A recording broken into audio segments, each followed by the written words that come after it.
Have you ever sat alone in your favorite chair, maybe sipping a cup of tea while your dog rests by your feet, and suddenly wondered, when did things change with my children?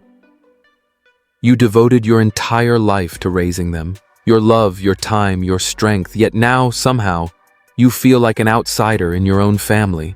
That quiet ache you carry, it's one that many parents silently endure. It cuts deeper than words, leaving you questioning your place and your worth. But you are not alone, and you deserve peace. In this video, we'll uncover 5 deeply toxic phrases that no senior should ever ignore when spoken by their adult children. These words may seem casual, but their emotional damage can linger for years. By recognizing them, you can protect your dignity, restore your inner calm, and start reclaiming the respect you truly deserve. Stay with me until the end, where we'll talk about how to set loving boundaries and heal without guilt. When your grown child looks you in the eye or sends a message that pierces your heart with words like, "I didn't ask to be born," the impact goes far beyond a passing moment of anger.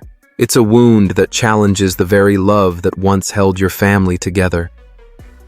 Pause for a moment and let the weight of those words sink in, like a stone dropped into still water, sending ripples that disturb everything around it. At first, it might sound like a sarcastic remark, something a moody teenager might blurt out in frustration. But when these words come from an adult child, someone with a job, responsibilities, and even children of their own, the impact cuts far deeper. This isn't a passing outburst. It's a wound to the soul. It feels as if all those sleepless nights, the sacrifices you made quietly, the years of love and devotion that shaped their entire existence, have been dismissed as meaningless. "I didn't ask to be born." That phrase isn't just ungrateful, it's emotionally abusive. It strikes at the very heart of your identity as a parent. Hidden beneath those 5 words is a toxic message, that you owe them for the rest of your life simply because you gave them life. It's a manipulation tactic designed to twist love into guilt, making every act of care seem like a debt you can never repay. Every meal you prepared, every time you pushed through exhaustion to attend their games or school events, every tear you wiped away, all of it gets erased in a single cruel sentence. Every choice you made to put their needs before your own is brushed aside, as if it were a contract they never signed. Your love, your sacrifices, your constant presence, all reduced to something they see as a burden rather than gifts given freely from the heart. That is not how a healthy relationship works. It's not mutual respect or natural give and take. It's a trap where your unconditional love gets twisted into a lifelong sentence of guilt and shame. The truth is clear. You do not owe your children forever. Your duty as a parent was to give them a childhood filled with safety, guidance, education, and love. And you did that. You stayed up through sleepless nights, soothing cries and fighting fevers. You faced the storms of toddler tantrums and endless questions, teaching them the basics of life. You guided them through adolescence, helping them navigate the confusion of identity and independence. And as they grew, you stood beside them, through first jobs, first heartbreaks, and uncertain steps into adulthood. You celebrated their victories, from graduations to promotions, and you grieved with them when dreams fell apart or relationships ended. Everything you gave was real, and it was enough.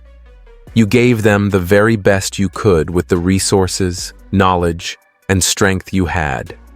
Again and again, you showed up, through exhaustion, doubt, and moments when you wondered if you were enough. That was your role, and you carried it out with a dedication no one else could ever replicate. So when an adult child twists your love into a weapon, treating it as a debt to be collected, they are not honoring you as a parent. They are casting you as the villain in a story that excuses their own lack of accountability. Words like these are not born from love, respect, or even frustration. They are calculated strikes aimed at the person who has given them more grace and unconditional support than anyone else ever could. You don't need to argue endlessly to prove your worth, nor do you need to plead for understanding. You don't have to keep pouring your heart into someone who has already closed their door to it. Instead, choose peace over proximity. If they hold your sacrifices against you, then step back.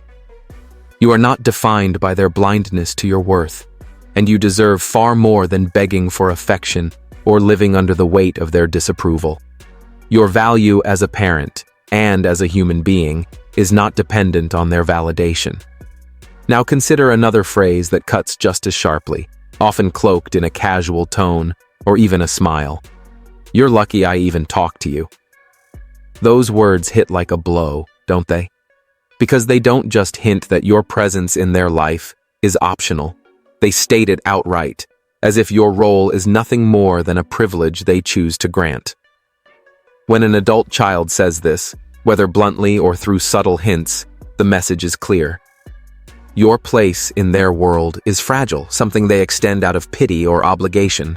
It dismisses the decades you spent nurturing them, shaping their earliest memories, guiding them through life's challenges, and building the foundation for who they are today.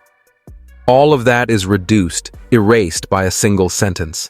A hurried holiday visit, a 5-minute phone call, or a brief text is framed as something you should be grateful for, as if their fleeting attention is a rare gift. But this isn't just disrespectful. It's degrading. You gave them life, held their hand through childhood fears, supported them in moments of doubt, and stood beside them through every triumph and heartbreak. To reduce all that to a favor they're granting you is a cruel distortion of the love and devotion you poured into them. You gave them the stability and love that allowed them to become who they are today.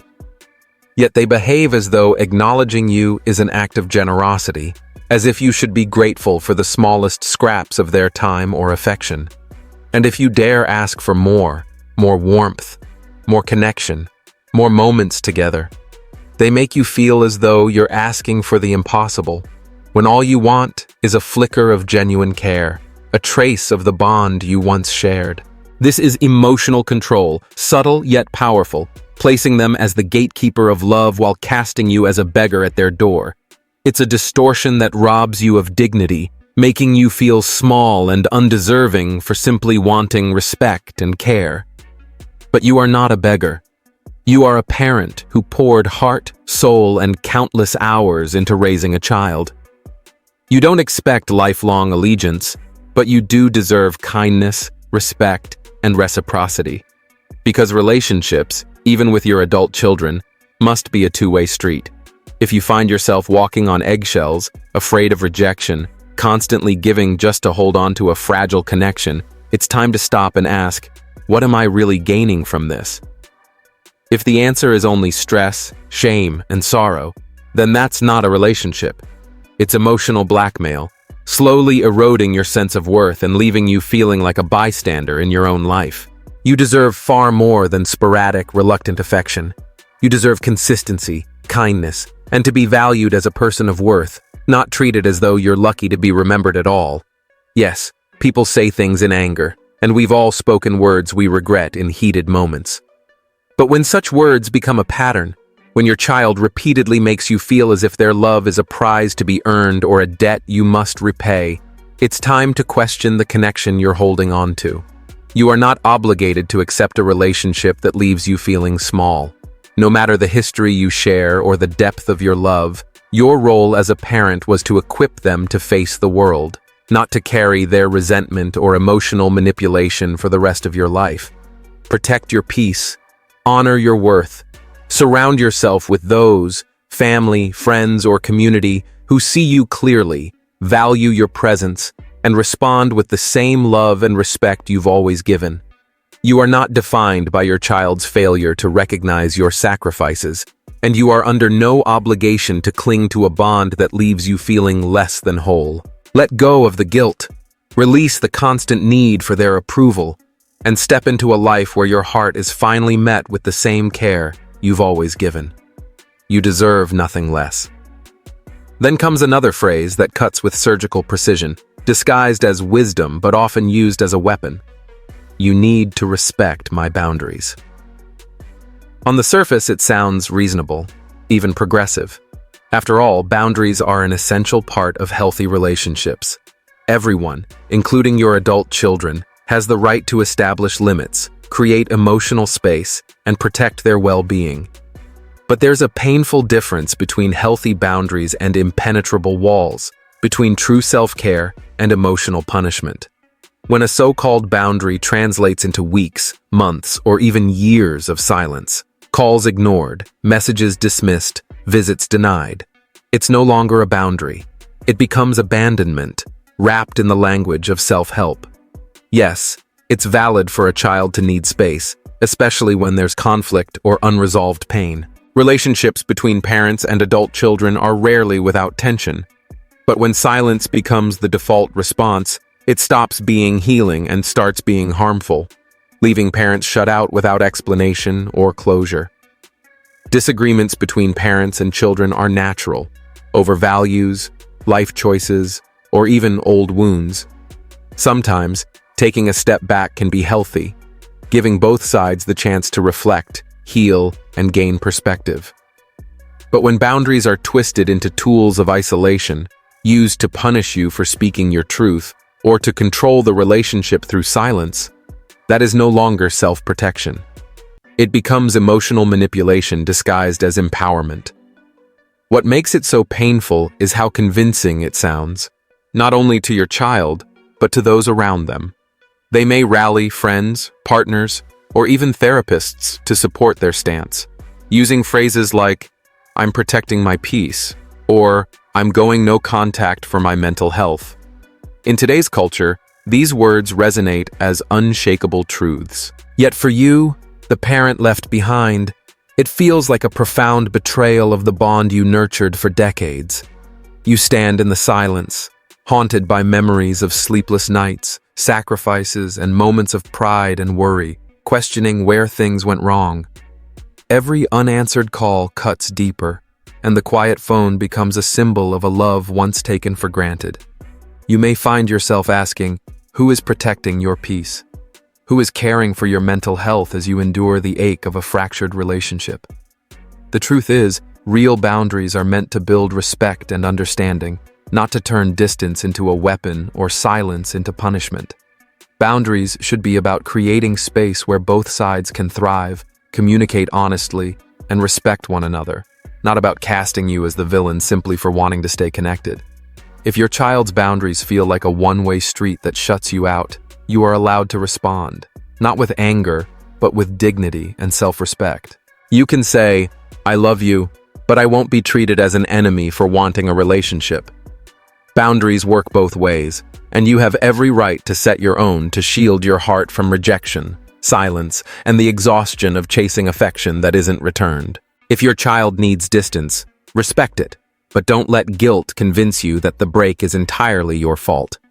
Sometimes the healthiest step is choosing space yourself, not as punishment, but as protection for your well-being. Stepping back doesn't mean you stop loving them. It means you recognize you cannot endlessly pour into a relationship that leaves you drained. It's also a chance to rediscover who you are beyond the role of parent. To embrace passions you set aside, maybe painting, gardening, or writing, or to form new bonds with people who truly see and value you.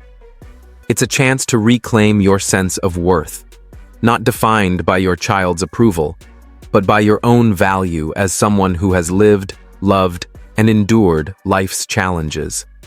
Then comes another phrase that cuts to the bone. You're too sensitive. Think of the moment. You gather the courage to share how their words or actions hurt you, only to be met with this dismissive retort.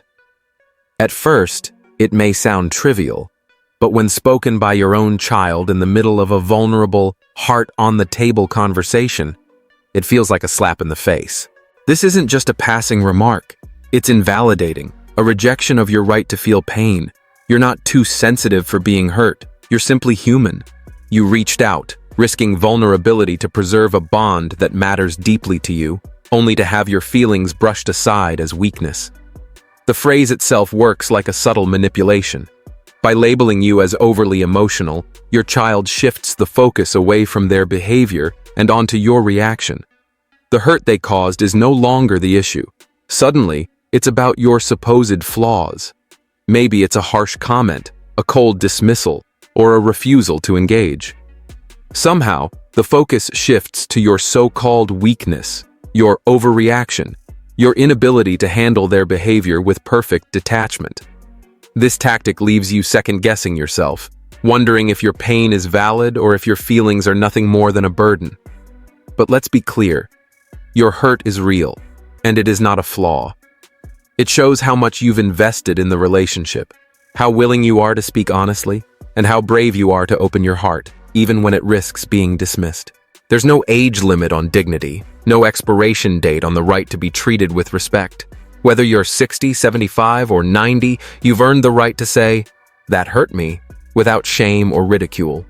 You've walked through decades of challenges, losses, triumphs, sleepless nights, sacrifices, and your emotions reflect that depth of wisdom, not fragility. They prove your humanity, your ability to love deeply, and your courage to stay open even in the face of rejection. People who truly value you don't roll their eyes or brush off your pain. They lean in, they listen, and they stay present. Because to them, you matter. Love doesn't belittle or dismiss. It strives to understand, to empathize, to build bridges instead of walls. So when your child responds to your vulnerability with "you're too sensitive," recognize it for what it truly is, their refusal to take responsibility for the role they've played in your pain. It's not a reflection of your worth or the legitimacy of your emotions. It's a reflection of their inability or unwillingness to face your truth. When you hear this phrase, take a breath and remind yourself, you don't need to argue or justify your feelings to someone unwilling to listen. Protect your heart by setting your own boundaries. You might say, "I'm sharing my feelings because this relationship matters to me. If you're not ready to hear that, I'll give you space, but I won't let my feelings be dismissed." This isn't about creating conflict. It's about honoring your dignity. Your emotions are not a weakness. They're proof of your strength, your authenticity, and your enduring love, even when rejection stands in your path. And then comes another phrase, cloaked in logic, but cruel in its sting. You've had your life. You've had your life. Now let me live mine. At first, it may sound fair. Your child is grown, entitled to independence, their choices, and their own path. As a parent, you've always wanted them to thrive, to build a life shaped by their dreams and values just as you once did. But hidden in those words is a dismissal so sharp it can shake your very sense of identity. It suggests your time is over, that your role has expired, that your wisdom and love no longer matter. It paints a picture where your life's purpose ended with their childhood, and now you're expected to fade quietly into the background, grateful for the scraps of connection they choose to give.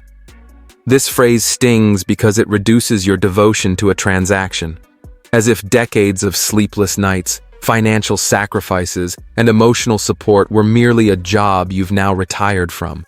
It ignores the countless moments when you gave your all, the late-night drives, the quiet tears for their struggles, the joy in their victories. Love has no finish line, and respect should never disappear just because a child has grown.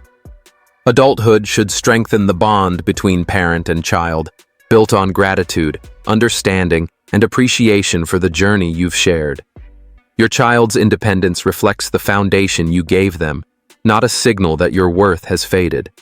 When they say, "You've had your life," it's often less about needing space and more about avoiding the responsibility of maintaining a relationship.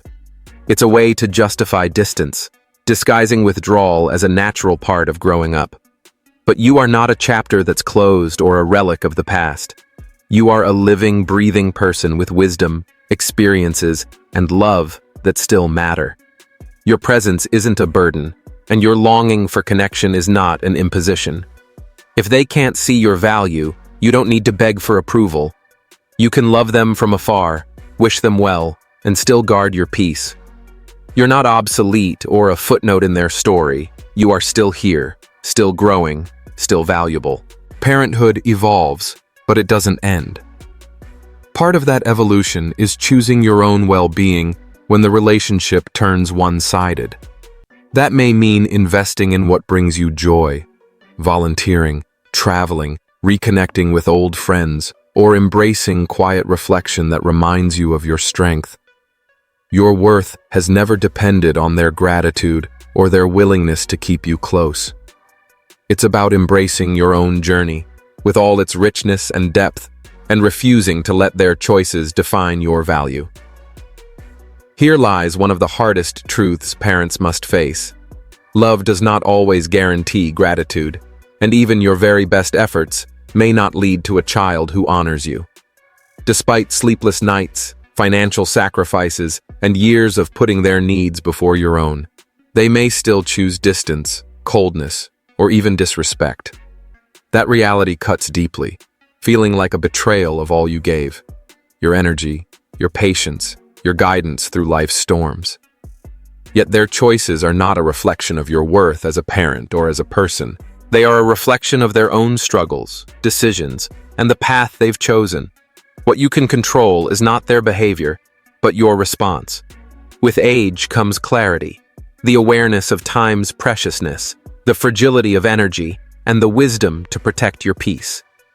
In your 60s, 70s, and beyond, you understand more than ever the importance of surrounding yourself with those who uplift you rather than diminish your spirit. You come to a point where you realize you don't have endless years left to keep chasing those who make you feel small, even if they are your own children. Society often paints family ties as sacred and unbreakable, teaching us that a parent's love must endure at any cost. But what if that cost is your peace? What if it is your dignity? What if it's your very sense of self, worn down by years of rejection or indifference? You are not required to accept emotional abuse simply because it comes from your child. You are not a doormat, nor a vessel for their unresolved pain. You are a human being whose heart deserves to be honored, not trampled.